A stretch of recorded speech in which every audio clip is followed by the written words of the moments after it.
হ্যাঁ রিঙ্কি দিদি, তুমি ঠিকই বলেছ। আমি হয়তো এই বাড়ির কাজে নই, কিন্তু বিশ্বাস করো রিঙ্কি দিদি, তুমি ঠিক যেভাবে বললে সেভাবে না। আমি জানি দাদুকে কখন ওষুধ দিতে হবে, ঠাম্মির কখন পায়ে ব্যথা করে, সার্থক দাদাকে কখন কফি দিতে হবে, কোয়েল দিদি কখন স্কুল যাবে, আমার জবা মার কখন মন কেমন করে, আমি সব জানি। কারণ ইতু শুধু ওই পরিবারে কাজই করে না, এই সেনগুপ্ত পরিবারের প্রত্যেকটা মানুষকে ইতু খুব ভালোবাসে। এই সেনগুপ্ত পরিবারের প্রত্যেকে ইতুর খুব কাছের, ইতুর খুব নিজের।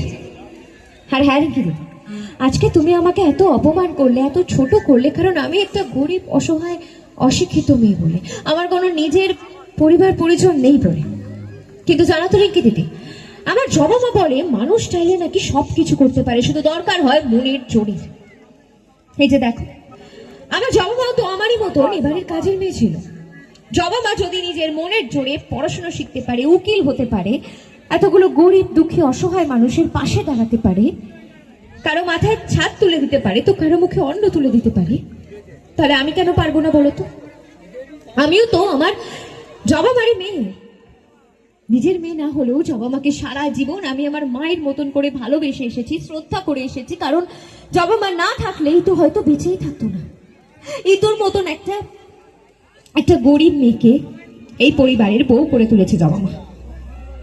এই পরিবারের বিরুদ্ধে গিয়ে, সমাজের বিরুদ্ধে গিয়ে কারো কথা ভাবেনি, শুধুমাত্র ইতুর কথা ভেবেছে। আর আজ যখন তোমরা সকলে মিলে আমার জবা মাকে অপমান করছো, ছোট করছো, শুধুমাত্র আমার মতন একটা গরিব অসহায় মেয়েকে এবারের বউ করে তোলার জন্য, তখন ইতু কি করে মুখ বুঝে সবটা মেনে নেয় বলো তো? ইতু তো কি জবা মাকে সকলের সামনে ছুঁতে পারে না। তাই আজ ইতু সকলের সামনে দাঁড়িয়ে কথা দিল, ইতু পড়াশোনা শিখবে, নিজের পায়ে দাঁড়াবে, আর সেনগুপ্ত পরিবারের যোগ্য বৌমা হয়ে উঠবে। সার্থক সেনগুপ্তর যোগ্য বউ হয়ে উঠবে ইতু, যাতে কেউ কোনোদিনও ইতুর জন্য ইতুর জবা মাকে ছোট না করতে পারে। কথা দিল ইতু, কথা দিল সকলকে। সকলে তালি জোরদার একবার।